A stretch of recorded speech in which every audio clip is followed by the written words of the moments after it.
پٹیالہ سید ساجد نقوی ڈاکوؤں کی دیدہ دلیری سریعام کلینک پر واردات کر ڈالی۔ ڈاکٹر عملے کی تنخواہوں کے 3.5 لاکھ نقدی اور موبائل فون سے محروم ہو گئے۔ ڈاکو کے فائر سے ڈاکٹر کی جان بچ گئی۔ ڈاکو واردات کرنے کے بعد اسلحہ لہراتے ہوئے فرار۔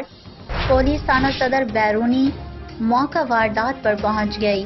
نامعلوم ڈاکوؤں کی تلاش جاری۔ تفصیلات کے مطابق اڈیالہ روڈ کے علاقے جراحی اسٹاپ پر ڈاکٹر طاہر اکرم کے کلینک میں صبح کے وقت 2 ڈاکو جنہوں نے نقاب پہن رکھے تھے اسلحے کے زور پر ڈاکٹر سے 3.5 لاکھ نقدی اور موبائل فون لے گئے۔